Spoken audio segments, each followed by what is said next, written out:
Ladies and gentlemen, welcome to the WODcast podcast. I'm your host, Eddie Ift. Each and every week, I bring you an episode of the WODcast where we talk strength and conditioning, CrossFit, sports, all kinds of stuff. But mostly, we talk about being an elite motherfucker. That's right. That's what this show's about.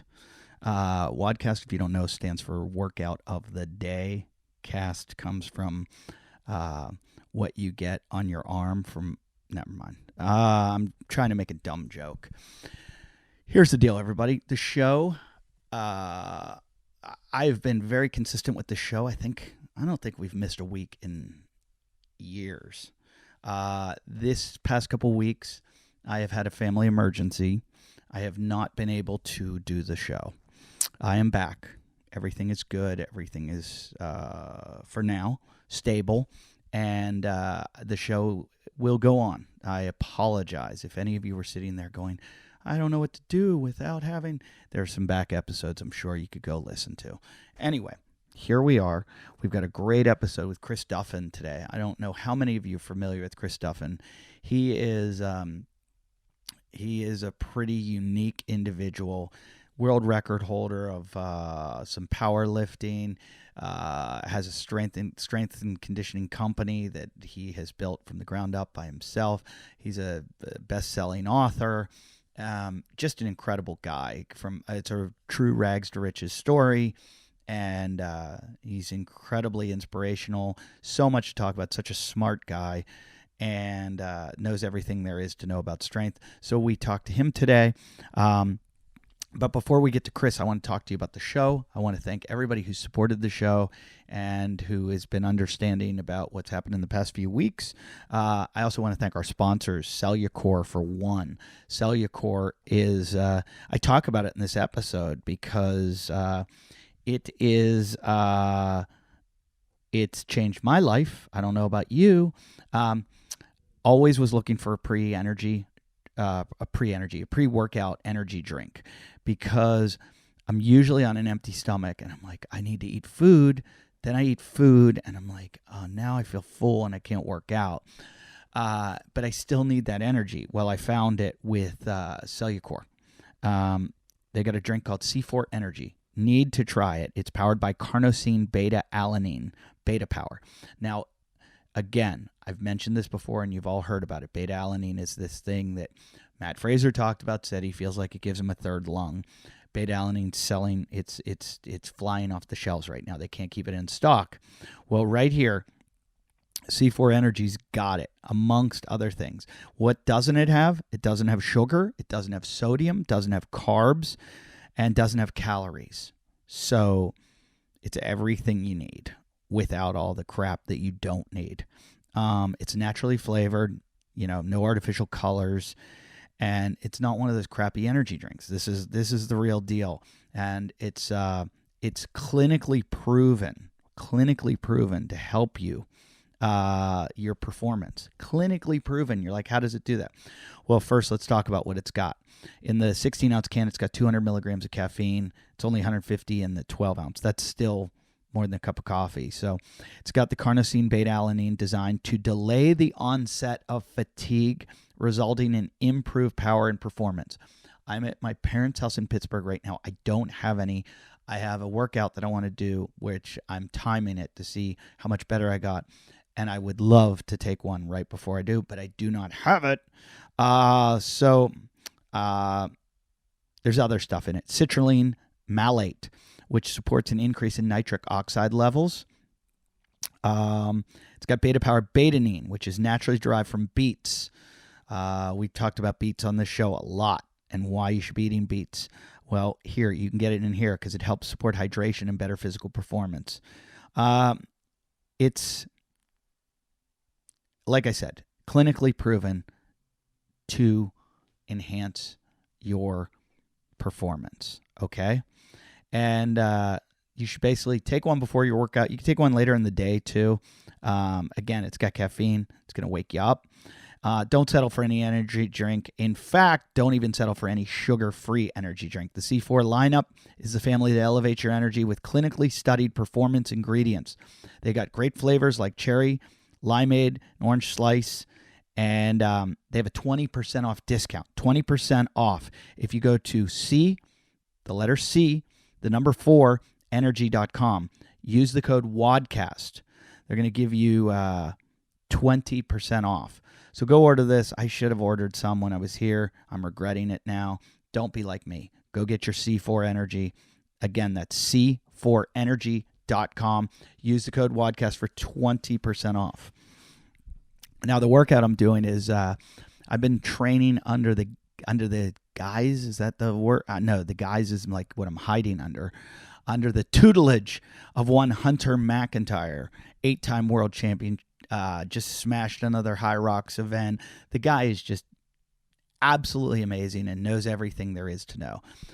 He acts like a goofball, but when it comes to it, the reason he's so good at what he does is because not only does he train hard, but he researches everything he does. I've never seen anybody meet with more coaches, read more books, and know more about training than Hunter McIntyre. He's got a thing called Hunter's Academy of Strength. If you go to Hunter's Academy of Strength, I forget the promo code. He's going to get so mad at me because people are ordering it and they don't know the promo code, but you get 50% off your first month if you go through let's try WODcast 2021. That's it. That's the code, WODcast 2021. If you do WODcast 2021, you get 50% off your first month. Try it out. You can quit at any time. So just try 1 month. Train with Hunter. Every day you're going to get a new workout. He's got 4 different workouts. There's workouts for everything. There's one for someone who's on the go in hotel rooms a lot that doesn't have weights all the time. There's one if you just want to look good naked, he calls it. There's one if you're an elite level CrossFitter or obstacle course racer. And they're just all unbelievable. You can buy them all or you can buy just one. It's not very expensive. It's in fact, I think he's not charging enough because you're getting the exact workout that a world champion's doing. And come packaged every night. You go to the website, boom, there you have it. And some of them are pretty intricate and a lot of work. Some of them are not so much. So I'll be honest. I cherry pick a little bit. I'll do, and he gets mad at me for that because he's like, I should stick to one. But when I'm home and I have all my weights and everything, I might do look good naked. And then I think it's called the ABCs when I'm on the road, like right now and the situation I'm in. So check it out. Hunter's Academy of Strength. That's Hunter McIntyre. Let him be your coach. Let him program for you and try out some of these workouts, especially if you're in the endurance world. You want to be doing this. That's I believe it's HAO. Let me make sure. I think it's HAO. Let's make sure so you don't go to the wrong thing. HAOS. Hunter's Academy of Strength.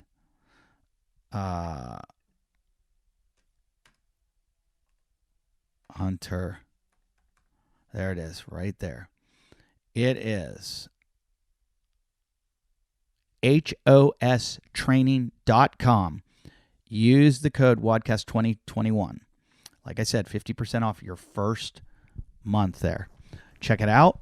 And if you want to support the WODcast podcast, the best way to do that, do you know how to do it? Do you know how to do it? Everybody knows how to do it. You go to our Patreon. We got a Patreon. It's patreon.com/WODcastPodcast.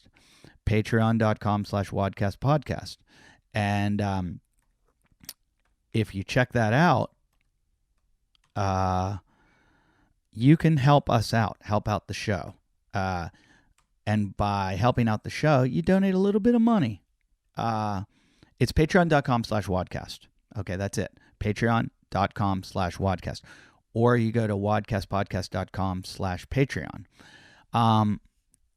What you do is you give $5 a month. You give $5 a month. You get, what do you get? You can win a Myopux and a Leopard Claw. Our winner this week. First, let me tell you what a Myopux and a Leopard Claw. Myopux is just the best goddamn invention in the entire world. Those people over at Myopucks, Troy over there, decided that people need to be able to take care of themselves at home. There's a lot of stuff that physical therapists, chiropractors, trainers have that you're like, why don't I have this? Well, now you can. It fits in your pocket. It's a tiny little thing. It's like an iPhone, and then it's got a couple little pads that you put wherever you want to get your muscles stimulated. It'll stimulate your muscles, get them moving so that you're not injuring the tissue in the area. But what's happening is you're bringing blood to that area, new blood, which is expediting the inflammatory process. So if you're working out a lot, you need to own one of these. I don't own one anymore because I keep giving them to friends. And then my wife just called me. She's like, I need it. I'm like, I need it. So Troy needs to get me one, and he will get you one if you donate $5 and you're a good person. You win. So Misty Turner is the winner this week. You heard me, Misty. Hello, Misty. Thanks for donating. You also get the 5th episode, which is every month I do a 5th episode. I've got to do one this week exactly. I do a 5th episode that is only available on Patreon. And they're a little off the beaten path, a little bit different from what we usually do. Hope you find them interesting. And Misty, send us an email, and we will get that. Myopucks and Leopard Claw off to you. If you have not received one, there's a few people that have not. Troy over there, he had his own little issues going on. Troy apparently tore his rotator cuff or something. But I know he's catching up on those. So if you didn't get it, they will be out very soon. Let me know if you didn't. There's a few people that have not gotten theirs yet. The Leopard Claw, I didn't even mention what that is. That's a multi-tool device that you use to, if you've ever seen a Graston or a gua sha, it's what you use to scrape. I'm doing it to my arm right now as I talk. Scrape out adhesions and anything that can block blood flow. Because blood flow is what heals you. So take your fitness, take your health into your own hands, and get to work on yourself. And this is how you do it. Other than that, I'm going to be touring. Yes, comedy is coming back. I am setting up a tour September, October, November, December. I will be performing all over the country. I just recently did a show at CrossFit Paradiso in their parking lot. Bill Burr did the show. A lot of other great comedians, Tom Rhodes, everybody's been there. It's the place to be. If you're in LA, check out their show. I think they do it on Saturday nights. They're doing comedy shows, and it's great. It's really fun. The whole, a lot of members of the gym come and a lot of their friends, and it's kind of intimate. It's kind of fun. I'm willing to do these shows. If you have a CrossFit location, probably Los Angeles area, because I'm not going to fly anywhere to do it because just the money wouldn't be worth it. But what we could do is, you want to do a show, we can split the revenue for your gym, and just set up a little stage. They made stages out of boxes, and I stood on plyo boxes. They had a microphone, and I think the producer brought an amp and a microphone, which I'd bring the producer. And set up some chairs outside and let your gym and their friends, and it's a nice community outdoor, COVID-safe environment. And we just do it in the parking lot. So if you're interested in doing one of these, hey, this is the time to do it. We'll get away with it. Won't need permits or anything, So let me know. It's a nice way for me to keep performing. That's the most important thing, is that I get my reps in. You know what I mean? Got to practice. So when the big time hits, I'm funny again.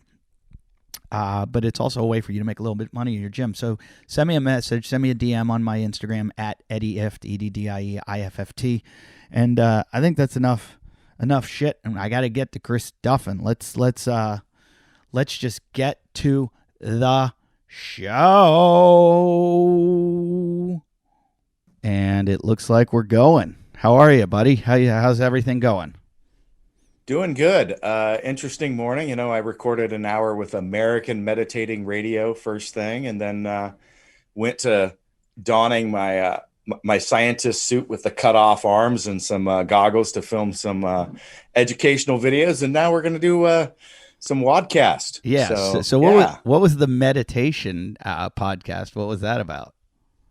It was just that. I spend a lot of time kind of talking, I believe in approach self-improvement, like trying to always improve yourself in three arenas, which is body, mind, and soul. And so there's a lot of content that I cover that is really on the depths of self-improvement in those other arenas. And so a lot of people know me as a lifter, but don't realize like my best-selling book is a bestseller in the categories of psychology, self-improvement. And like my next book I'm working on is a self-improvement book and business leadership book. And so there's a lot of different arenas that I play in. And I spend a lot of time like helping people really understand what drives them. What is their like root, what is their North Star? What are they meant to do in life? And so there's a lot of discussions I have around that. And so I end up talking to some different folks outside of the exercise realm. Have you ever gotten really like, not metaphysical, but have you ever had those times where all of a sudden you're like, oh, what's it all about? Like this shit's just like, aren't we just a bunch of monkeys on a rock, like spinning through space? Like, why do we do any of this? Or what is the purpose? Or, like I try to be a very like, hardworking, well-motivated, I want to do well in life, be a good father, be excellent at everything I do. But every once in a while I'm like, what are we doing? I think you've got to have times to do that, right? We all kind of get those points like, why? What is at the end of the day? And that's where it gets back to me. Like, there should be some sort of purpose with your life. And I don't know whether you believe in something out there or not. I don't care. But if not, at the end of the day, then it is. It's all pointless. It's all without reason. But I don't know. You're reminding me too many of being in my 20s and tripping on mushrooms type conversations. I've never done mushrooms. Everyone tells me I should, and it's spooky for me. I think you passed that age in your life. You know? It's popular. This whole microdosing thing or whatever is popular now, but like I think that's just people looking for an excuse to keep partying, to play around and experiment and whatever. So. Yeah, I don't know. Something about altering my mind gets scarier and scarier the older I get, because the more it seems to naturally happen. Exactly. Yeah. And I definitely I'm past that point in my life. Hey, I'm in my mid 40s. I got 3 kids. I got several companies. Like, yeah, this is not for me. Yeah, the kids change everything. It's like I remember. I'm not a big pot smoker at all, but I live in Malibu, California, where everybody grows it. Like in my neighborhood, it's constantly around, and neighbors were like giving me jars of it. And we had sponsors of my other podcast that were marijuana companies. Like they delivered marijuana. And so I had all this marijuana in my house, and I probably smoke it like twice a year. And I remember like looking at it and going, I might like to do that. But then I kept thinking, I got kids, and I'm not a big, like, I have friends that smoke pot and just get through every moment of life. And I'm like, what if I had to take them to the hospital? Or what if, I'm like, I can't, I can't do it. I can't, I don't know. Like, my parents partied back in the day, and I'm like, I can't get drunk. Like, I guess I'm sort of a helicopter parent in that manner, but I'm just like, it's a lot of responsibility. I think I should. I'll save this for when I'm hanging out. Be capable of handling it. Yeah, I'll be like to my wife, like, all right, I'm gonna get hammered. You stay sober. We need one sober parent here. So let's start from the beginning, because just the thing that caught me about you is that you grew up homeless in the woods. Let's just get into that. Okay. So, not your neck of the woods, but Northern California is kind of where it all started. My mom just didn't want to be part of society. She was a very intelligent, hardworking woman, but for her own reasons, which I don't need to go into, she really struggled with authority and just general, people and didn't want to be part of that. And so she tried to figure out how to forge a life outside of that. And so that ended up us literally being in the wilderness. Is So this the story behind Captain Fantastic? Have you? that movie was really hard for me to watch, honestly. Yeah. It brought back so much. It was challenging because like so much there, like we were always pushed things on the physical realm. The only thing that we had access to was going to the library. So once a month or so we'd go in and we just get massive amounts of books and stack them up. And I said, my mom had a scholarship to become a chemical engineer before she went that direction. And my dad was a member of Mensa, and like they were smart people. They just couldn't function. They were off. And we're talking in the 70s, coming out of the 60s, and Right. just in California, the remnants of this, this hippie society. So first we ended up in this commune style home that you had to hike into that didn't have anything, no running water, no electricity, that sort of stuff. We'd dig our own pond. My mom, dug an oven into the side of the mountain. And then later we started moving kind of deeper. My mom, to make ends meet, we talked about marijuana. This is what she learned to do, was grow marijuana for a trade. And so that's why, Was this up we in were Humboldt? Was this Humboldt County?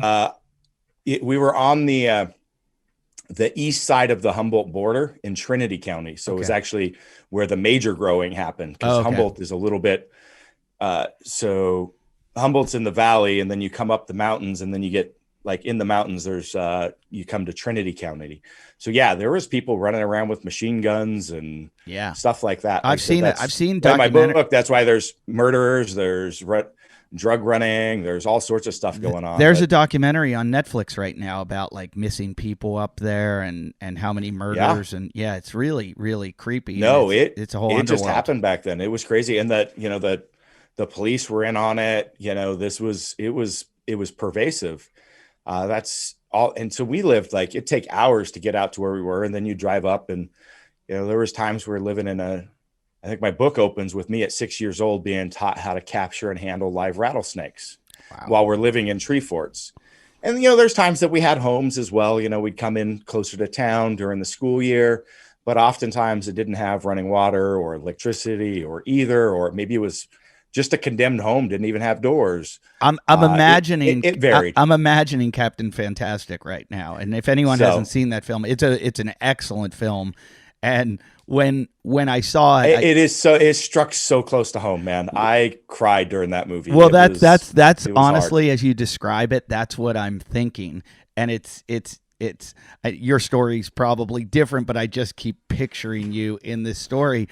And it's funny because you're talking about it in kind of a, I'm not saying you're saying it's a negative thing, but my sisters said to me as soon as they saw that film, they're like, they kept calling me Captain Fantastic, because I'm always going to the woods, I'm getting out of here, like I'm tapping out, I'm sick of people, I'm sick of the way society is. And there was so much of it where I was like, yeah, this is a good dad. This is, hey, he's going to teach his kids the right thing. And all this technology and all this stuff, it's just causing depression, anxiety, and this, and materialism, and da-da-da. So I sensed a bit of negativity in you. And I think a lot of our listeners are like, hey, that's kind of what I want to do. Yeah, I wouldn't trade it for anything. It was tough though, because people don't realize, when you live away from everyone, the other people that are in those areas, they're oftentimes not there for the same altruistic reasons. So you end up with, that's why there's some scary, bad things that happen. I mean, we dealt with a serial killer. We dealt with human trafficking and a pedophile ring. There was, some seriously whack shit that happened over the course of that. When you're truly struggling, you got a family that size. I had three sisters and a brother. Wow. Same with me. My mom and dad. Same with me. 3 and 1. Yeah. Yeah. And, we lived on less than 10,000 a year, usually like 5,000 a year in income. Like that.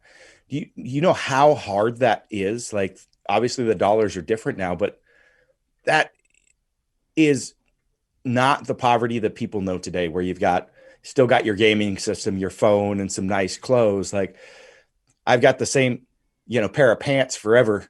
I know how to sew. I know how to, like, my feet would stick out the side of my shoes before they'd get replaced. And, before I got a new used pair of shoes for $15 or whatever it was. And so that's why, we killed animals. We foraged for food.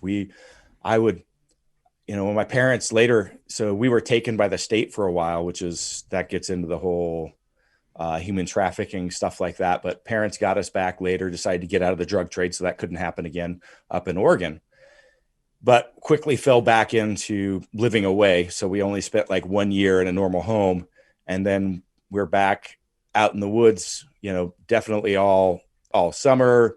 There's years we lived in a 16-foot trailer. I was sleeping in the back of the truck, but I'd wake up and during the summer, and I'd go down to the field and I'd catch grasshoppers and feed them onto my hook and go down to the little stream and sit there all day, going down, hitting all the holes and capturing fish, because that's what we were going to eat for dinner. Parents on the way home from, mining or logging, they'd find some mushrooms on the side of the road that we knew how to pick, and we'd grab those, and that was a meal. Wow.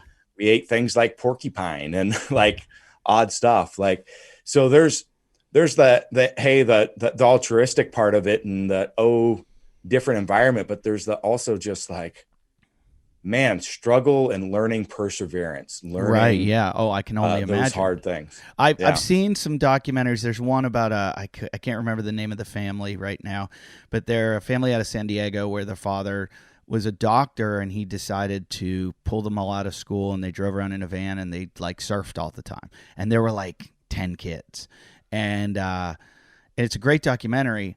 And it looks like this amazing childhood, but you see that a lot of the kids are resentful. Like, a lot of them are like, I didn't go to school. I didn't learn how to do anything, and I didn't have a childhood because I wasn't prepared for the world, right? Yeah, that's what they all claimed.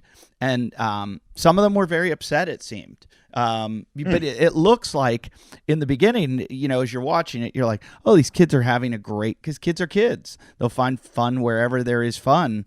But you don't know that a lot of them experience pain later or whatever it is. But it seems like you've turned it all this adversity into, a positive thing and been successful out of it.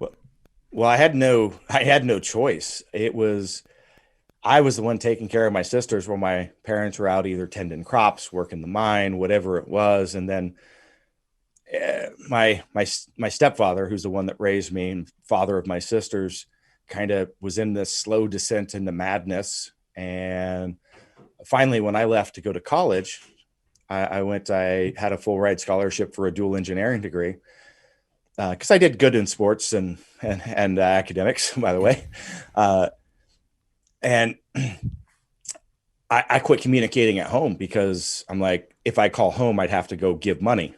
Right. And because that's what through school, I'd work odd jobs and I do stuff and I'd give money to the family and I'm like, well, I'm just going to focus on me. And things just got way worse at home. Like, for example, my sister, she's 13 years old, and just to describe the environment, I mean, it's very, just very dirty, not great, but like just the mental environment. My mom had a breakdown and left for Montana or something, and she's living with her father. It's snowing. It's the middle of winter. There's a couple feet of snow on the ground. She's 13 years old. He kicks her out because he thought she stole his favorite cereal bowl. No, nothing to take care of herself, nothing to, and that's when I took custody of her. So I ended up taking custody of all three of my younger sisters, and I raised all of them while I worked on my engineering degrees, my MBA, and was chasing my career, because I didn't have. So that's why I had no choice. I had no fallback plan, and I was responsible for others. Jeez. So it was like that survivor type role, where you don't have time to assess and really go, oh, I'm really fucked up. I'm dealing with shit, because you're responsible for someone else. So you're putting that face on, you're doing what you need to do. And not everybody responds to the same level of stress and adaptation. I mean, like training, we're on the WODcast, right?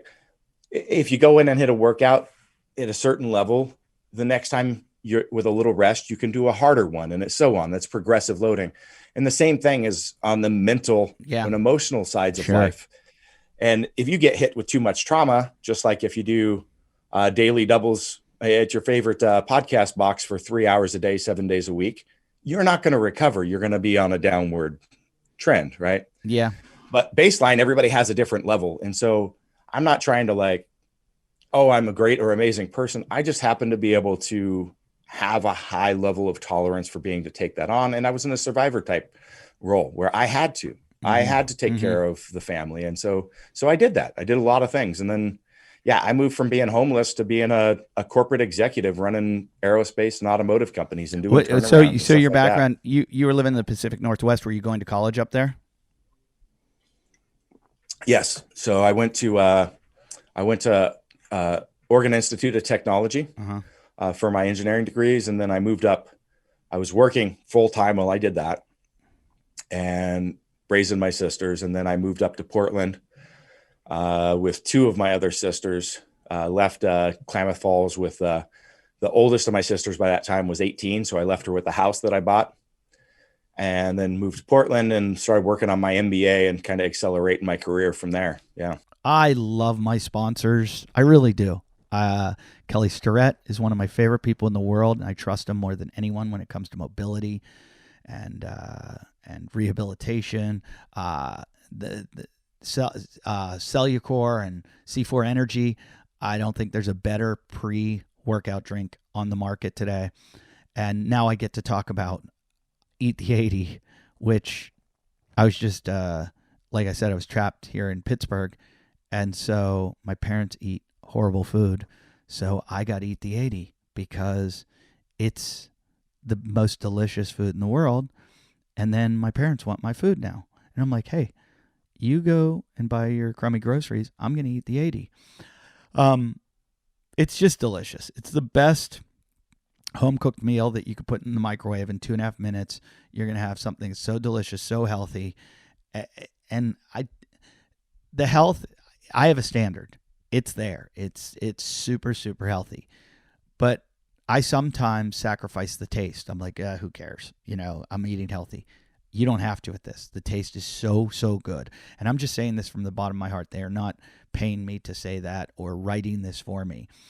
They did give me some talking points to tell you because they do have an awesome affiliate program where you can earn free meals for yourself or members, trainees, anyone. Like if you're a coach and you have members or people you coach, get them to Eat the 80 and you get points. You're going to get $1.40 in meal credit for every meal someone orders using your promo code. So you're going to get your own promo code, okay? You're not going to use mine. You're going to use yours. So basically, once 10 people order a box of meals, you get a free box yourself. That's a box of meals, okay? It's not just a meal. It's a box of meals. Like I said, they've got the freshest, delicious portion-controlled meals. They're gluten-free. They got carbs, protein, fat, just the right macros that you need. And they're recommended as part of a healthy diet by a registered dietitian and Whole30 coach. And soon, I told you that they're all Whole30 approved. But if you want to get involved in the affiliate program, you have to go to info@eatthE80.com. That's info@eatthE80.com to get your own personal affiliate code. You're going to get a box of business cards so you can give them to your clients and be like, here's what you do. Go get this food because it's the easiest way to look, your job is to get them in shape. This will help. I guarantee it. In fact, this will probably do more than the exercise that you're doing. So go to info@eatthE80.com, sign up yourself. And if you just want to order the food and you're listening to the show, go to eatthE80.com. That's EATTHE80.com. That's EATTHE80.com. And then what sports did you play that you were able to go to school on? So I was a wrestler and I did really well. I was supposed to go wrestle at Oregon State, but I didn't get the scholarships that I wanted from Oregon State. So actually my full ride scholarship was academics. I was valedictorian. I was, I was yeah, Did I people worked hard. did people know when you were valedictorian that you had this backstory?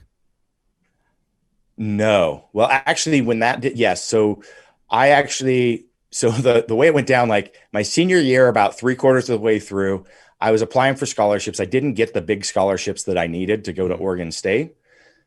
And I filled out this small scholarship. I started applying for these little ones. One of them was the local paper in Bend, Oregon. And I wrote an essay. And at that point, I was just kind of frustrated. So I talked about my life a little bit. And they call me up and they're like, hey, by the way, you didn't get the scholarship. We're giving it to this guy in Bend because they have a lot more educational opportunities. He was able to do more than your small little school. But we want to run an article on you. And it ran the front page and it got picked up by the wire service. So it went all over the Northwest. And that's when people started donating money. And then that's when OIT looked at me and then looked at the stuff and said, hey, actually, we got you covered on an academic basis. Wow. And so if it wasn't for that, I don't know where I would have been, because my parents were great. I learned so much about lots of things. There's obviously a lot of negative that I could focus on. Yeah. I try to focus on the positives. But one thing I didn't learn was I knew nothing about finances. I knew nothing about like dealing with like they did not know how to work in the world. So I would not have been comfortable like trying to figure out and go get college loans and do like, I don't know what I would have done. Yeah. So, yeah. Well, I came from I just didn't have a mentor. I didn't have any help there. I came from a completely privileged background, and I had the same thing because my parents just like, we're just like, yeah, you got it. It's okay. And I'm like, but what? What do I got? You know, like this. Help. I don't understand the process. I don't know who I'm supposed to talk to. Yeah. I don't know what am I supposed to fill out? Like, but I think that helps us. I think it's a disservice to the kids that get their hands held the whole time. I agree. And you've got to learn how to, make a kid independent. But you know, it's funny. I'm listening to you talk about this, and I'm not to get political, but I'm a very moderate person. Like I listen to both Republicans and Democrats, and I think that there's like the truth is somewhere. I'm the opposite. I don't listen to either of them. I don't listen. Well, I'm kind of that too. I mean, I think it's less valid than WrestleMania. But what I'm saying philosophically is you had the combination of both things, where you had all this hard work that you did on your own, but still at some point you needed a little safety net. Like you wouldn't be where you were without somebody coming to your rescue. And I believe that about life. I believe like you can be the hardest worker in the world, which you seem to be, but at some point you need a helping hand. And, and also not everyone's like you. So that's like and I try to make that clear too, like, cause it's like people like to use my story as that, like everybody can pull themselves up with the bootstraps. Look at Chris. And I'm like, not everybody has the talents and things that I like, that I bring. Like, not everybody can do those sorts of things. Yeah. Guess what? I had the highest graduating engineering GPA and I never bought a book. Not many people can do that, because that's why I was able to have a full-time job, because I didn't need to. I was able to balance and actually put the things in place so that I could get a home and take care of my sisters and do the other stuff. But like, that's not a story of going, well, look, anybody can do this. Yeah. Yeah. It sounded like you had intelligent parents, so you probably had some genetics there. And, but it's funny that all this like hard work that you do and everything, the wrestling background. Every time I talk to someone that's a wrestler, it's always like, you never find a guy who's like, what do you do? I'm working as a security guard, and I like to smoke weed. After wrestling, no, that you never hear that story. It's always like it is interesting, isn't it? Yeah, there's something about it. I forget. I was recommending someone to get into wrestling. And their dad or something was like, I don't want him rolling around, blah, blah, blah. And that's kind of, and I'm like, you want him to succeed in life? I go, yeah, let him wrestle, because everything will come easy after that training. You know who Chael Sonnen is? Yes. Okay. Let me tell you a funny Chael story. Well, kind of. I actually, so Chael's a good friend of mine, which I figured because he's like, someone in our field, but a little bit of a comedian, not an official comedian, right? Sure.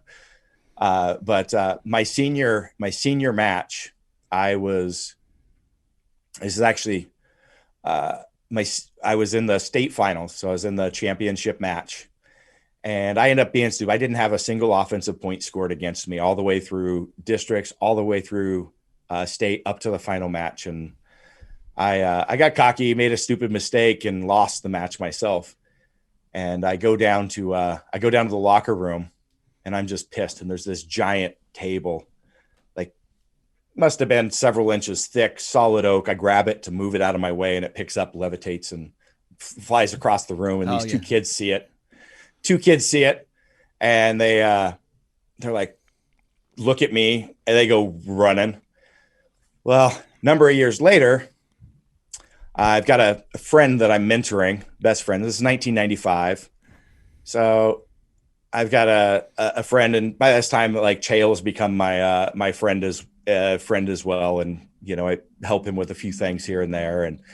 But we're talking 2015. We finally realize that Chael and all those, and, the group of all those MMA stars that ran together for a number of years, the guy I was against was in that group, and they'd all traveled to the other end of the state to watch him in his final match.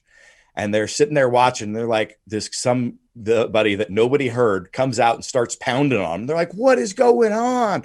And Chael's best friend, who's the guy that I mentor, and he works for me, and he's been a really close friend for like 15 years at this point.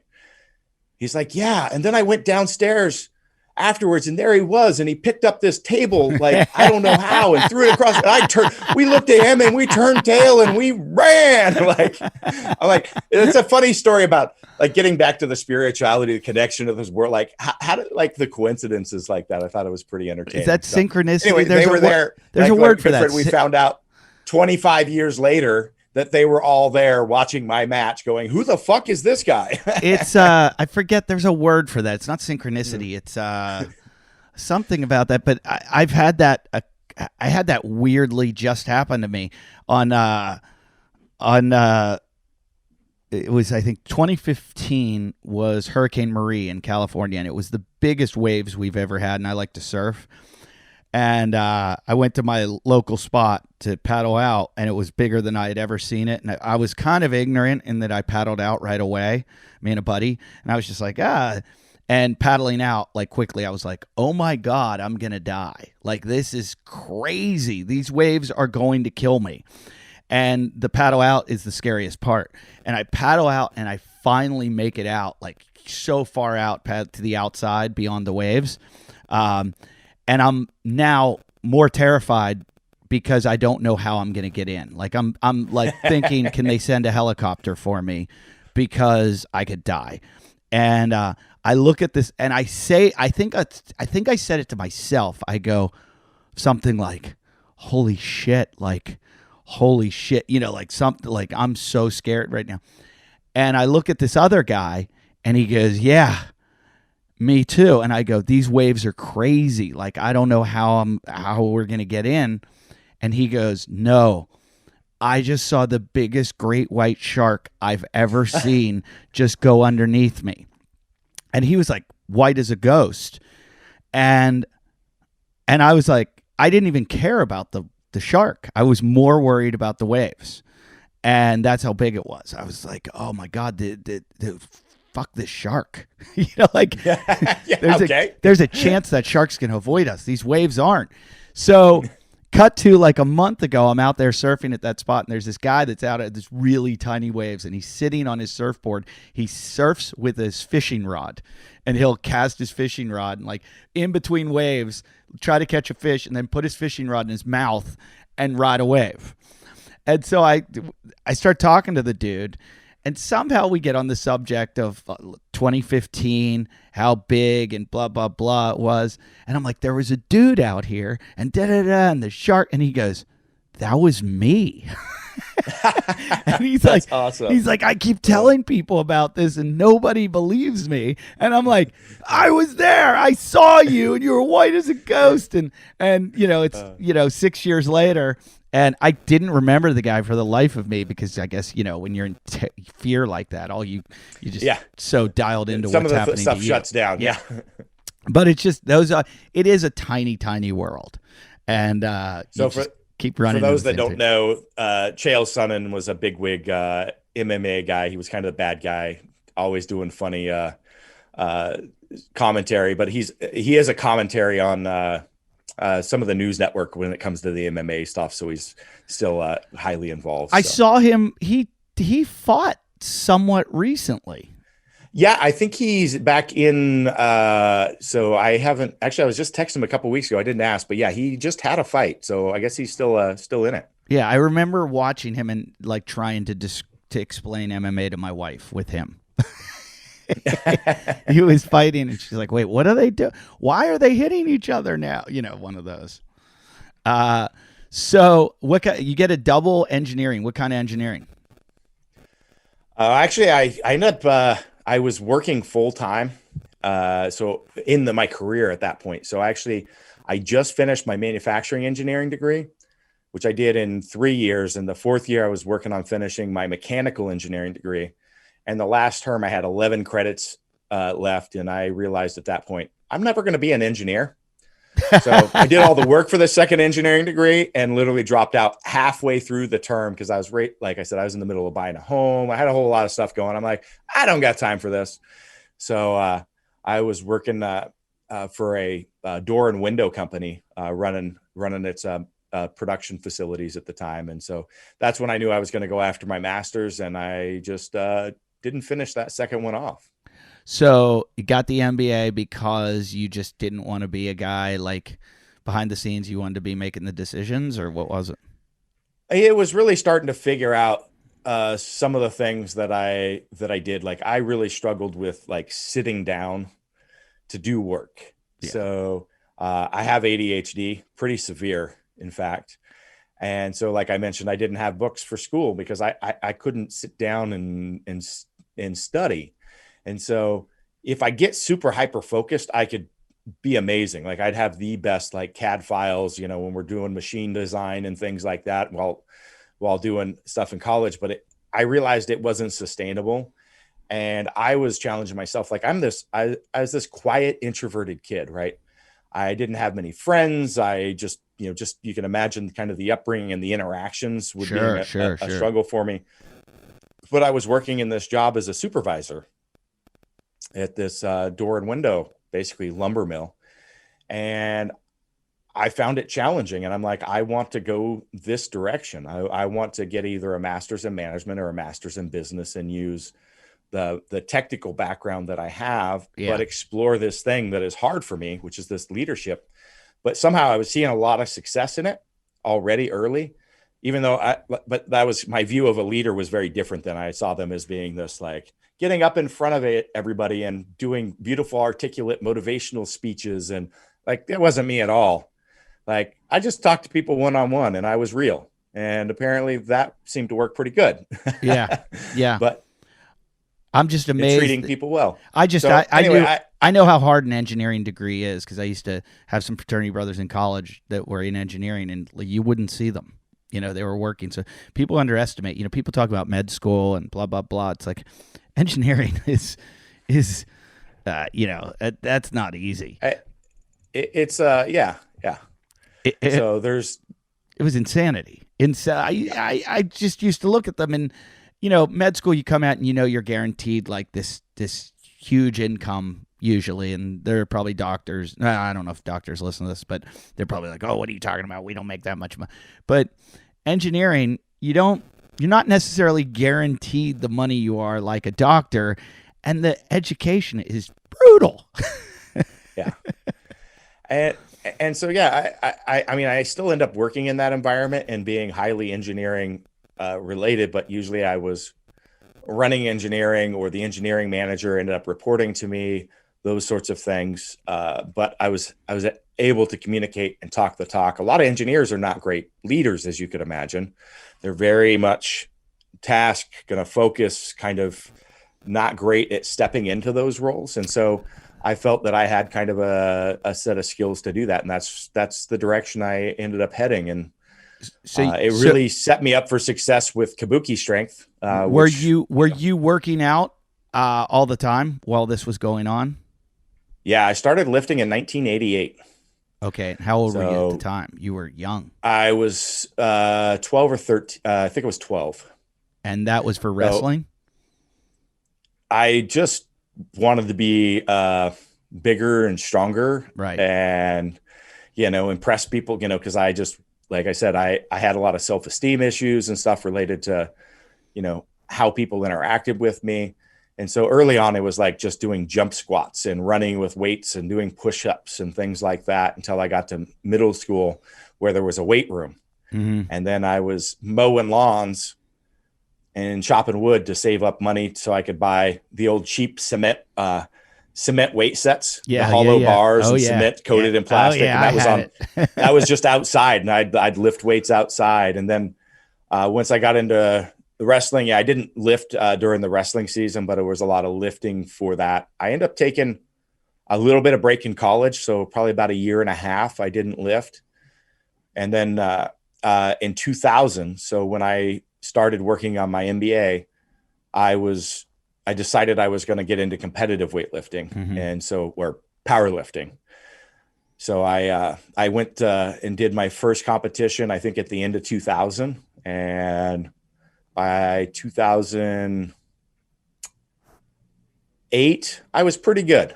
I was ranked number 1 in the world for I'd say that's one or another. Pretty good. Deadlift, squat, or total, and I was ranked number 1 in the world for that. From 2008 till 2016 when I retired from competitive lifting. So one of those or the other. So what was your deadlift? I've just realized the outlet I'm using does not have power. That's good. Oh, I think I need to turn the switch on the wall. Like I said, I'm at my parents' house in Pittsburgh, so I'm having all kinds of technical difficulties. Hold on one second. I have to stop the show for just a second, to talk about one of my favorite people in the entire world, Dr. Kelly Starrett. There has never been a guy who's been more generous to me in this business and generous to other people. And he is still doing it right now. He's got a thing. Everybody has watched Kelly for years and years online with his amazing videos on how to make yourself more mobile. Well, now he's got the Ready State Virtual Mobility Coach. The Ready State helps everyday athletes enjoy better movement, agility, and strength. And again, it's founded by our buddy, Dr. Kelly Starrett. Kelly's created a program called Virtual Mobility Coach. It's like carrying a virtual Kelly Starrett in your pocket, which would be really weird because Kelly would be, like scratching me and doing weird things to me and everything. You know what I'm talking about? No, it's like I have had direct access to Kelly, and I can tell you it's a lifesaver. I literally have called her and be like, I can't get out of bed. My back hurts. Well, now you can have them too. What happens is Everyday Virtual Mobility Coach is going to give you a guided mobility video to do. It walks you step by step through Kelly's proven techniques to relieve pain, improve range of motion, which we all need, and improve performance, which we all want.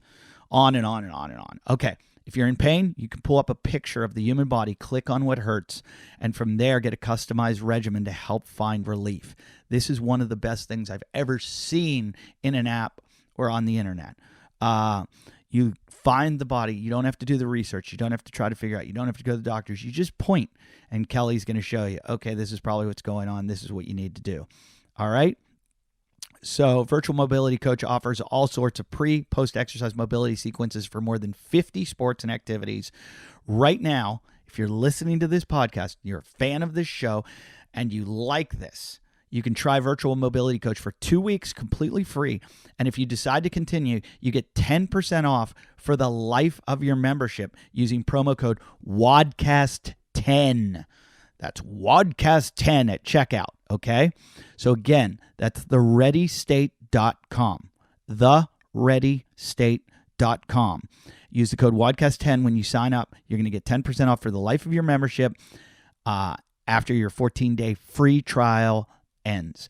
So that I think every single person that listens to this show should at least try the free trial, because I know if you try the free trial, you're going to stick with it. This offer ends July 1st, so get on it now. WODcast10, thereadystate.com. So your deadlift, what was it? The deadlift, that was the combo? Yeah, so there's my competitive career, which went till 2015, 2016, and then post that, I did this thing, which is exhibition and raising money for charity, and this thing I call Grand Goals, which had 3 components to it. So it was, one of them was to show people the methodology, the tools, the approach that I have around being able to manage and control spinal mechanics is highly effective. So I wanted to push the squat and deadlift as far as possible. And the second piece was grand, just inspiring people. So I picked 1,000 pounds. I was going to do 1,000 pounds for as many reps as I could for both lifts, which at the time, pretty nutty to say that. The second piece being great. So you squatted 1,000 pounds. I squatted 1,000 pounds for 3 reps. Yeah. I did that literally 2 days before the world shut down last year.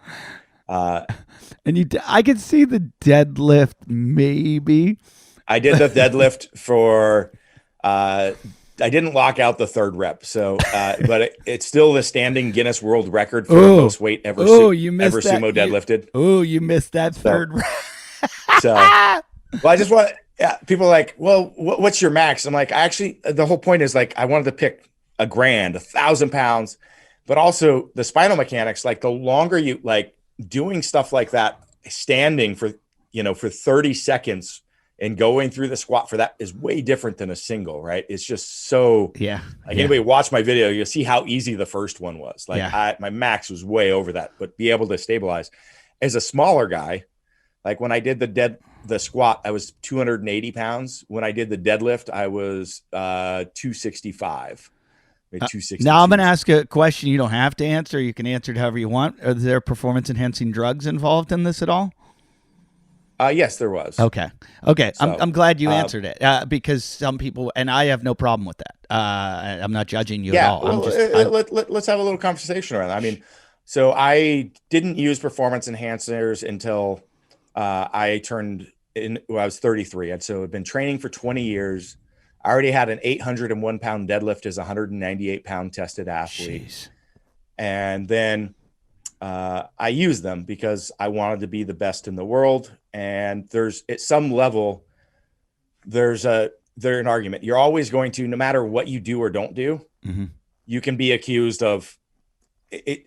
It is actually a gray line, right? There's no yes and no, because there's so many things that aren't available. Like, let's take, for example, when I did my feats of strength for number of reps. Okay.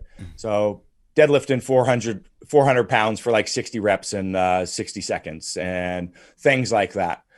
I used bicarbonate loading, which could be considered and would be considered a performance enhancer. It's a chemical in the body. It buffers lactic acid. It allows you to be able to have short-term impact but it can't be illegalized because it is baking soda.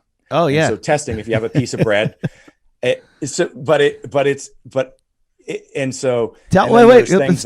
legal in one area and not another.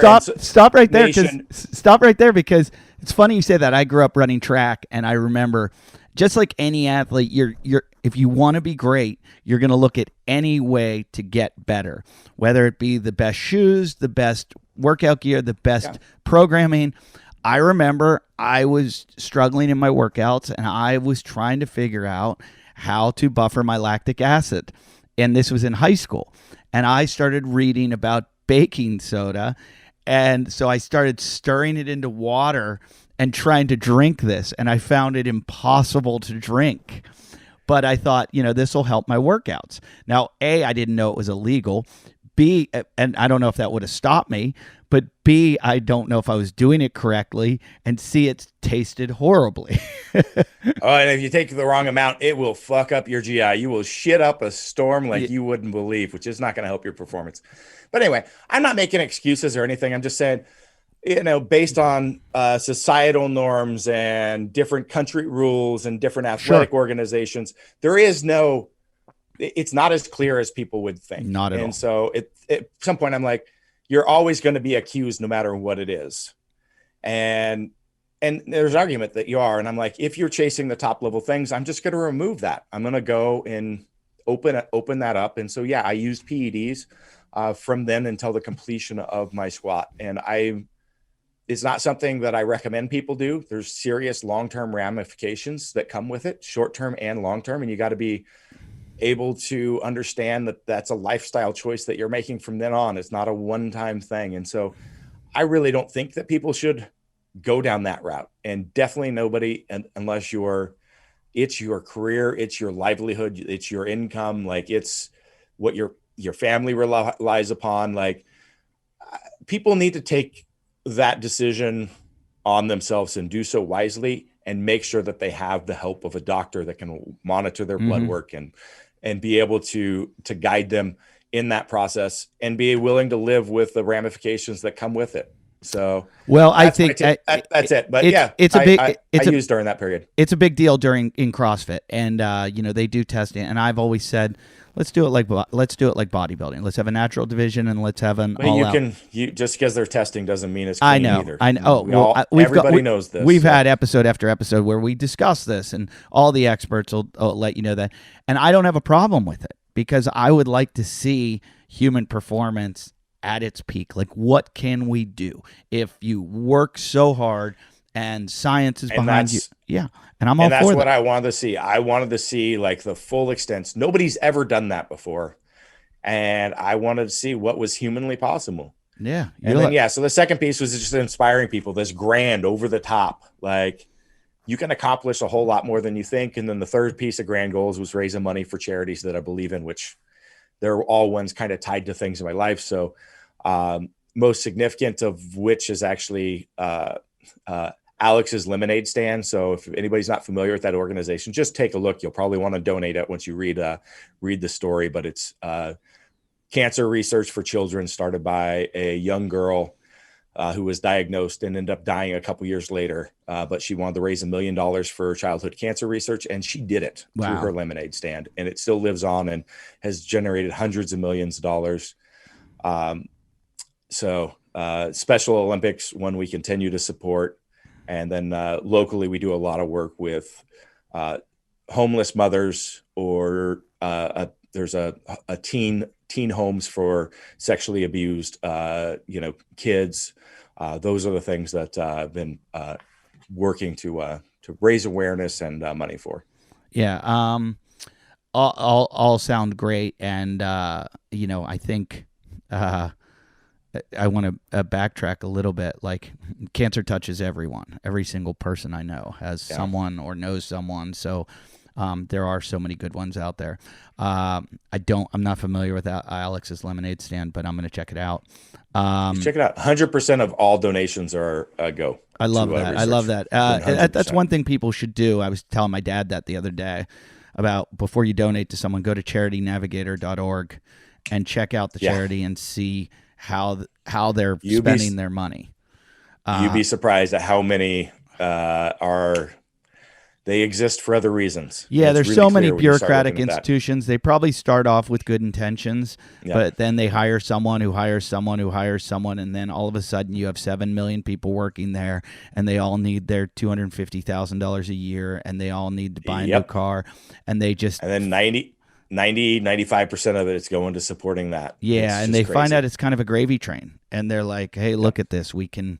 hey, we're still doing this. And look, the bigger we get, the more money we raise, but we make more money.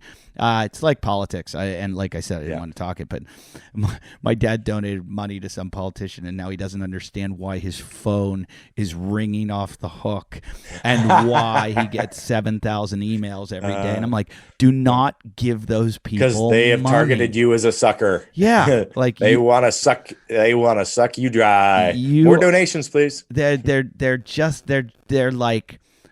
almost exactly the same as a televangelist. Almost exactly the same. And just don't fall for their bullshit. Nobody should. Nobody should be giving those people money.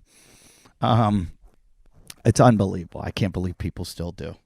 It's like literally you're playing three card. You're playing 3-card money in Times Square in New York City. They are just shuffling the beans and giving you taking your money, and it's going in their pockets. And when I say their pockets, people it does. Eventually, it gets there. Yep. They get a job for 3 years, 4 years in Congress, and then they're a lobbyist and they're making tons of money. And you did it. You got them their job. It's such a bullshit racket. So let's get back to. I've never known any. I think the heaviest deadlift I've ever heard of like someone I know is 600 pounds, and you're like going 400 pounds more than that. What did that do to your spine? Actually, I had no issues with either lifts in regards to that. And that is all what it was about, was building the resilience and being able to manage and control those positions. And so many people don't understand the fundamental things that need to happen to do that, and actually how to manage those positions. So that's a core component of our educational philosophy here at Kabuki Strength. So we take a global look at the body, and we prioritize things by the largest global impact. Number one being the spine, and number two being the foot. And so if we look at how we manage and control the position, a lot of that happens through the use of the diaphragm and it descending downwards and creating this eccentric loading of the abdominal cavity, and then the co-contraction of all the related materials between the things that we're familiar with, like the obliques, the rectus, but the thoracolumbar musculature, the pelvic floor, all those sorts of things. And so if we get the diaphragm shifted so that it's directly in opposition to the pelvic floor before we create this process and then effectively do that, which again, a lot of people rely on this big air. They take in this huge giant breath, which is a default pattern. And you're going to have some dissension of the diaphragm, but that raising of the chest and doing other things actually sets off the positioning that we've got. And again, it's not about the air that can add a little bit over the top. You can actually do it completely independent of breath, where you cue that action to happen, because what's happening is it's actually creating pressure on all the internal organs and all in that cavity, and pressing everything up and around the spine and supporting that. And then there's a lot of neurology that happens at the same time through the body when we know now that we're safe and we're stabilized, that will allow you to tap into a different level of performance that you have before. So there's a lot of development there. It's a huge gap. And it's crazy because it's the number one healthcare cost in America is back pain. And it is something that is so easy to be able to learn, to be able to manage and fix and maintain. And we can do it on an individual level, but so much of the information and coaching and concepts around it are broken. And we're in a society that makes it worse. The high stress levels, technology devices shifting those breathing patterns. It's not the posture of you holding your phone, it's you looking at it. There's so many things that feed into creating this breakdown and us not using those resources effectively. And then that ends up being your back pain, your hip pain, your knee pain, and so on. And really, if we take some fundamental approaches, and that's what we do, we offer free education. We drop it nearly every day on YouTube and our coaching Instagram. I've got a team video production and coaches that are creating content constantly. So what exactly is Kabuki Strength? So Kabuki Strength is a company whose passion and goal is to help people live a better quality of life through developing physical resilience. And so what we offer is the best biomechanically sound equipment in the world. So these are products. So we offer that, coaching, and education. So all of those things work together, and our equipment is an output of the principles that we believe in our coaching and education around how we move in space and how we load. Our equipment, it's used by 90% of professional sports teams in North America. And just to give you an example, like Major League Baseball, 29 of the 30 teams use our product. And what product what product would that be? I'm like, well, please tell me. Okay. So those are going to be our specialty barbells. So the Transformer bar, which actually allows us to manipulate spinal mechanics. Okay. It's the only bar in the world that can do that. And how's it do this? How does it do it? It changes where the load sits in relation to the hip joint, which sounds a little odd, maybe not make sense, but let's take a look. If you've got somebody that's struggling with squatting, getting depth, it's a new trainee, they're rounding the spine in the hole, lots of bad stuff happening. We'll give them a kettlebell and teach them a goblet squat. And a lot of stuff queue up will naturally just fix itself, right? We automatically get this rib cage position in a great position, so it's not flaring. That gives us that pelvic floor in opposition to the diaphragm. The weight moving in front allows the combination of all your weight actually stays over your midfoot, so it actually allows for uprighting of the spine behind the weight. We actually haven't moved the weight in front, we've moved our spine behind it. And then as we do that, we get greater engagement across the front. We get this activity that needs to happen that all supports, without coaching, some of the things that I talked about.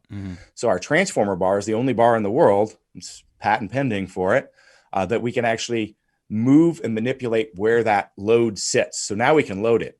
Unlike a goblet squat, you can't really get any adaptive change from a goblet squat because can you describe your front delts are gonna. Can you describe for me and the listeners what this Transformer bar looks like?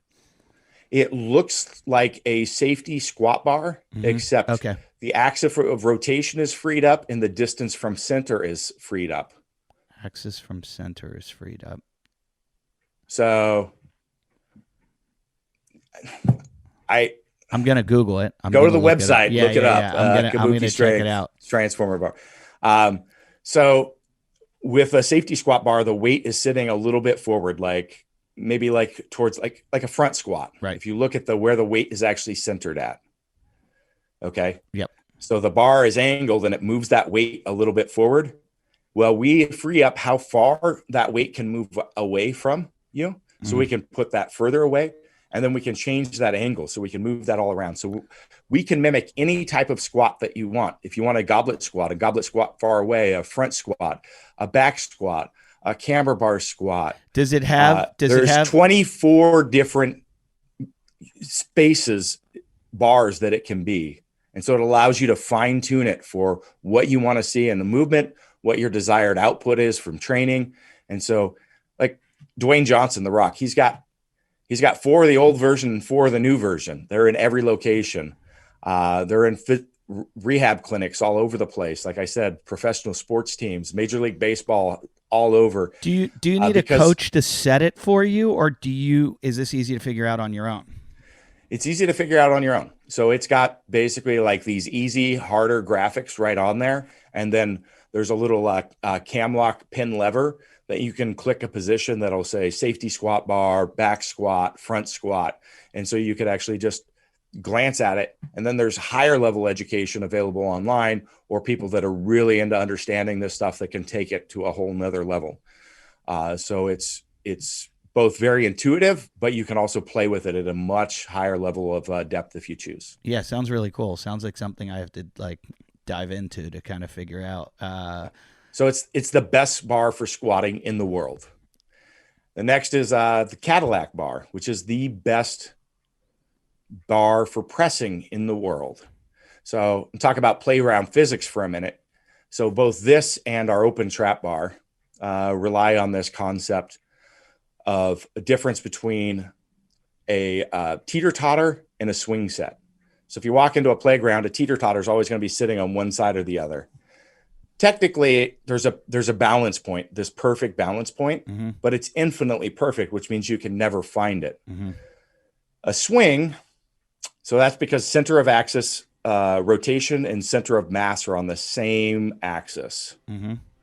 A swing, center of rotation is above center of mass. So it always ends up stabilizing and finding center. You walk into a playground, it's perfectly centered. Sure. So are you familiar with football bars? Like the multi-grip pressing bars where the handles are like 90 degrees. Oh, yeah. So those are a teeter-totter in your wrist. And so they're meant to try to change the position of the shoulder, the internal and external rotational bias to open that up, because a straight bar throws you into an internal bias, which is where most of your injuries while pressing happen. So it's meant to alleviate that, but it creates instability at the wrist. And anybody, if you lift with any level of weight at all, you'll notice as soon as you come out of the rack, it wants to break at your wrist and come down and crush your face. So you choke up on one side because you're just used to dealing with the equipment. Well, our bar is curved and arced, and so the load is now below the wrist.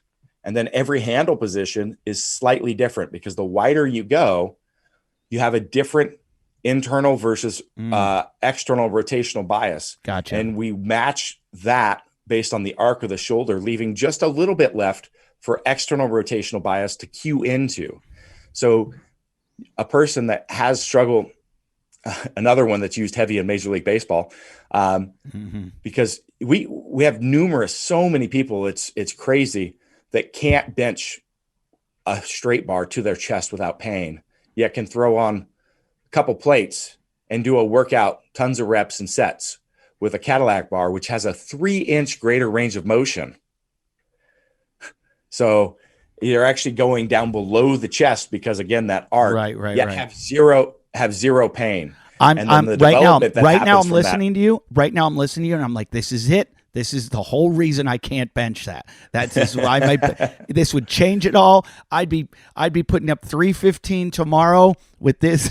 Well, it's an ego buster because of the greater range of motion. It definitely reduces, but you get this, like, remember the first time you go as like a teen or wherever and did a bench press workout, and then the next day, like the pec and shoulders and everything just be on those DOMs and soreness.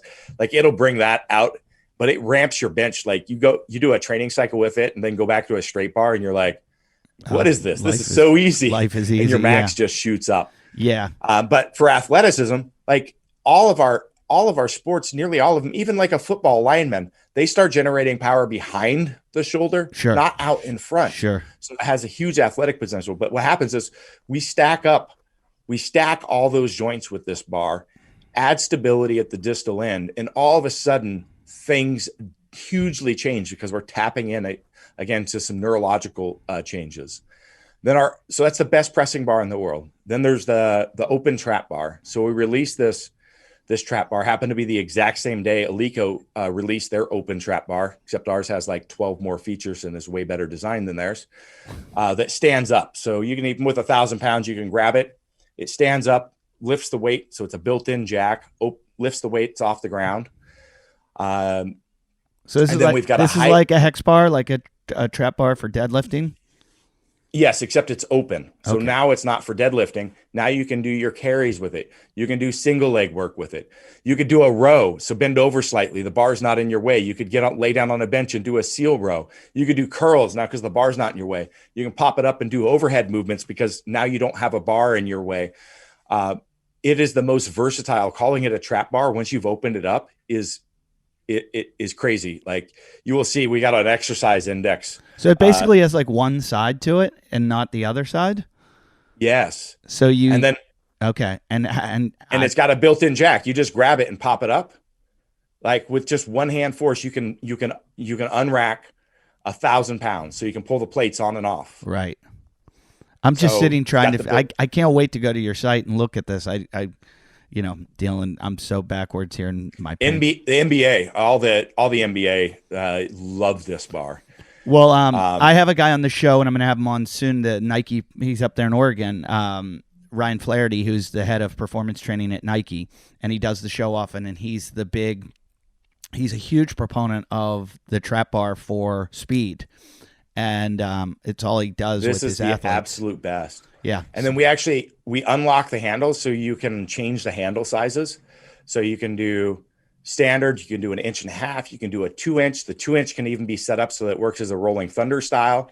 We've got a high handle and a low handle, but the low handle position, same thing. Everybody's all used to it being right on center. So you pick it up and it wants to dive on you, especially if you're doing single leg work. It wants to dip forward, all this sorts of thing.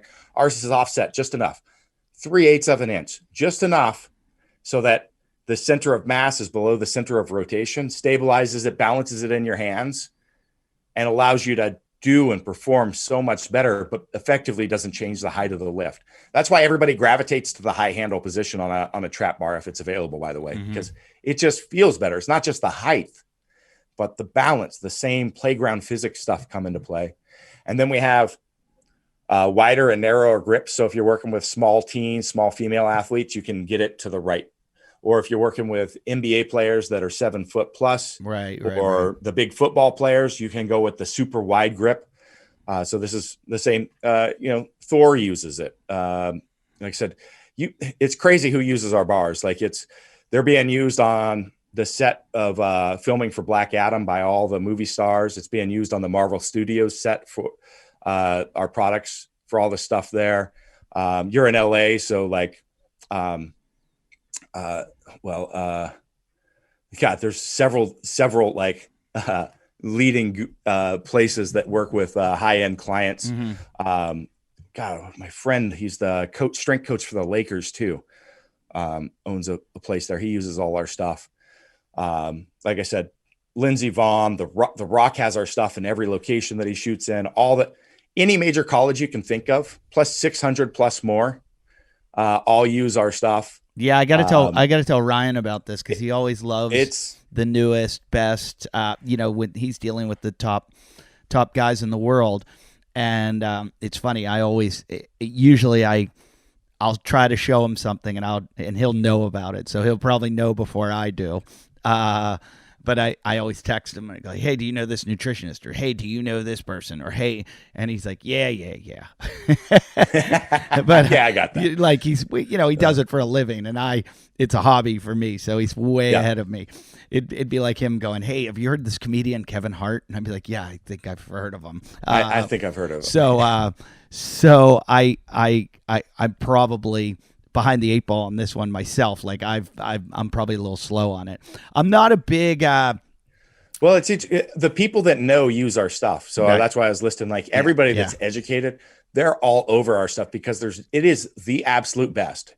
It's going to take away those negative stresses, allow your people to get a better training effect. It's going to help in the rehab situation. It's going to help in all these situations.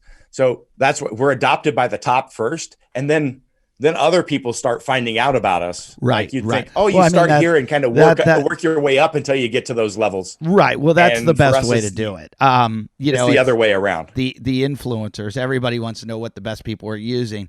What was his name? I had a guy on the show who I went to his training facility when I was in Gil Reyes. Do you know Gil Reyes? He's Andre Agassi's coach.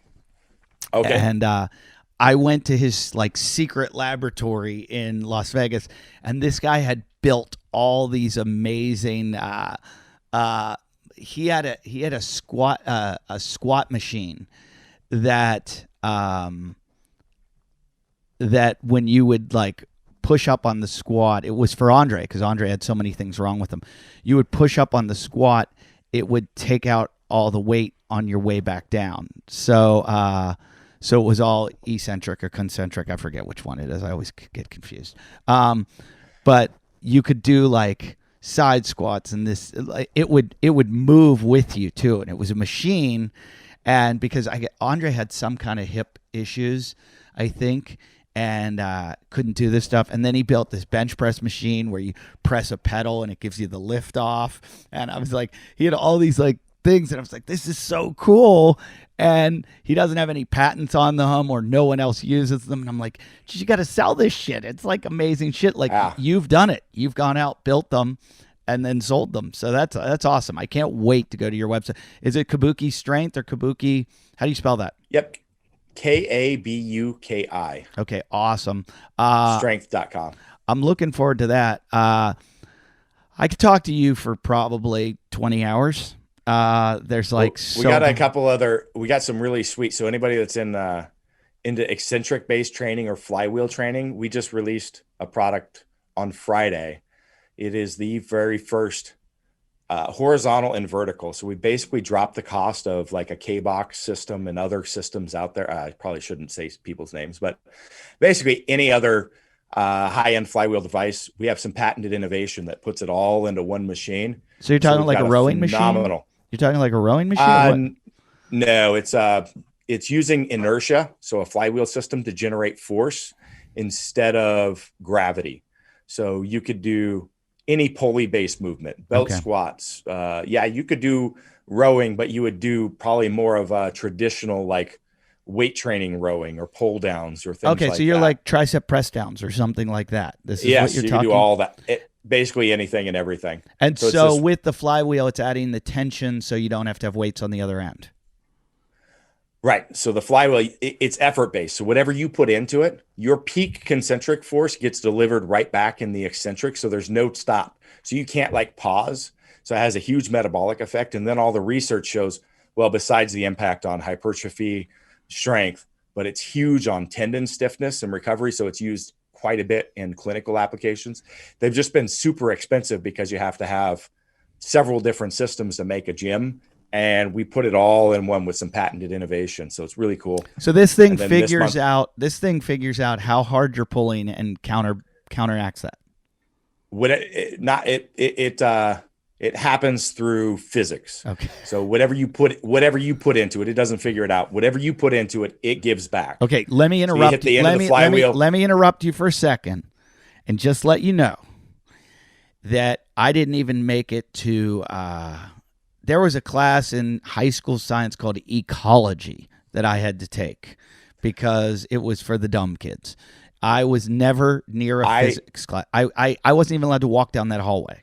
So when you're explaining physics to me, remember. I've got a really great video with graphics and all sorts of stuff to explain the flywheel and how it works. So right there on the page, breaks it down into the simplest forms and talks about where and how they're used and how it works in this product. So I can't wait to look at it because I was just about to buy one of those. Everybody's selling the pulleys now that you can just hook right to your pull-up bar and do any kind of cable movement. So I'm gonna look at this. Check it out. So that's what we do. We create new innovative stuff that works better around movement and loading principles, and basically reinventing what the gym is. Now let's. I want everybody to go to Kabuki Strength, check out your stuff, check out your book. One thing I want to touch on before we go is I wanted to ask you about back to the lactic acid buffering. What exactly were you doing? Because it's just like you took something out of the refrigerator, and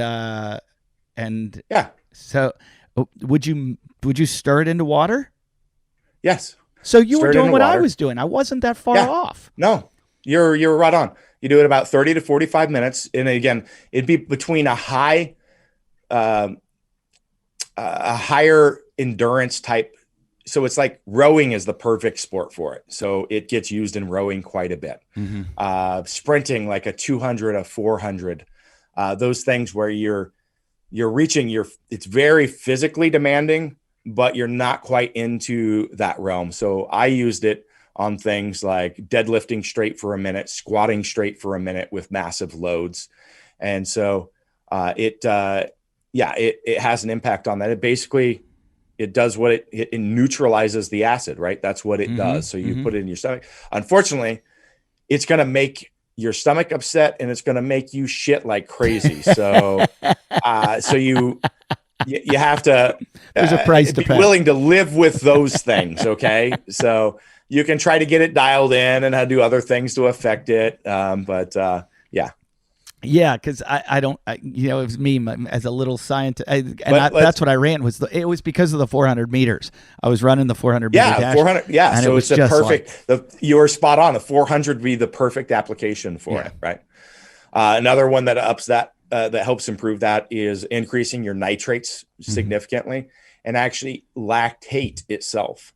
So you would think lactate would be bad but lactate does not cause lactic acid. Okay. Lactate is actually an energy source used under high demand, and it increases endurance. So, by the way, that's a push for my supplement company, Build Fast Formula. We've got this product called Vasoblitz that you build up every day. It's got lactate and all your nitrates in it, and it builds up in your system, and it'll really enhance your workouts, blood flow, recovery, your endurance, all those sorts of stuff without messing with your stomach. The thing we've been talking about a lot of the show lately, because one of the companies that sponsors the show, and because of Matt Frazier saying something on the Joe Rogan podcast, is beta-alanine. And beta-alanine has become like, I just read something about the companies that are selling it. It's sold off the shelves after Matt Frazier said it feels like it gives him a third lung. And he said that beta-alanine is in one of those blends. Yes. Yeah. It is it cues into, it's not the only one, and so you can have multiple pathways in. Yes, beta-alanine is an effective product. Yeah, I've been using it, and I'm not a caffeine guy, or not. Like I said, I don't do well with and I've taken the beta-alanine, the energy drink, and I'm just like flying. Yeah, we have that with so we mix the base compound of our nitrate mix with the lactate. We have a pre-workout version, because you need to take that every day to build in your system. It saturates you, which people didn't realize. So there's a lot of companies that sell nitrate products, and they sell it as pre-workout only, but you actually need the research shows building up to a saturation point is what you really need to do. And trust me, it pays dividends. But the pre-workout with the nootropics, we use beta-alanine. Beta-alanine with a higher amounts will also make your face tingle. Oh yeah. You get the face tingle. That's the beta-alanine. Yeah. That's the beta-alanine. That's hilarious. So what's the name of your supplement company? Build Fast Formula. Okay, Build Fast Formula. What it is, like, take care of your diet first. Take care of your training first. Supplementation it's the cream on crop that's on top that's going to deliver that extra 5% at the end of the day. But you need to nail those other things first, and I'm not gonna BS and lie to you about it. They're the products I use, and they really help on the performance side of things, but it's not going to help if you're smashing beers and eating pizza every night. Right. Your training's garbage. Well, there's so much information here, and I want to dive into it. I'd love to do a part 2 with you sometime, because I don't have enough time here, but I would love to talk to you more. Yeah, it'd be great, because we could dive into training science, recovery, all that sort of stuff. Yeah, I'd like to really nerd out with you. And it was funny, you contacted me about doing the show, and then I reached out to the fans and was like, who do you want to see on the show? And some people mentioned you. And it was like it's just like coincidental at the same time. And it's really nice to talk to you. I was going to get to see you in LA, and then something happened, COVID, or I left town, or something happened. I don't know. Yep. I think it was COVID. Was it that back when? Yep. That might have done it. Yeah, we were going to get together in person. But look, I learned from COVID that these Zoom things work. And so, I want to check out your stuff and check out your bars and stuff, and then get back on another call sometime. Yeah, let's do that. I'll be down in LA in a couple months. So, cool. Maybe we could connect somewhere and actually use the stuff, and then we could absolutely film and then nerd the fuck out, because I would love to do that. And your story's awesome. People need to check out your book. What's it called? The Eagle, the Dragon? Yep. So if you go to Chris Duffin, that's like muffin but with a D, or ChristopherDuffin.com, either of those, there will be a link to it on Amazon and and actually you can get a free audio download of it and another book if you sign up for Audible through the link on my site.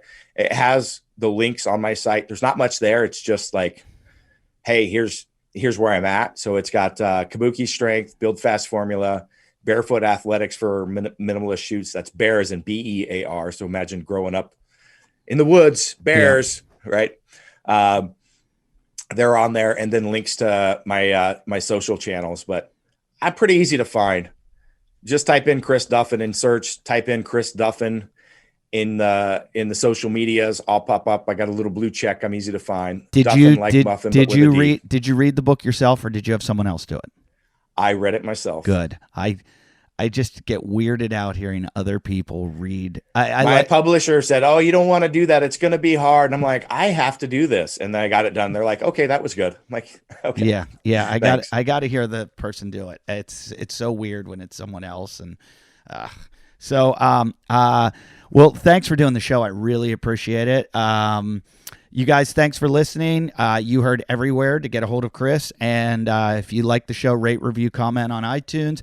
And sorry for the little hiatus, but, sometimes family calls. And thanks for sticking with the show, though. That's it. And goodbye.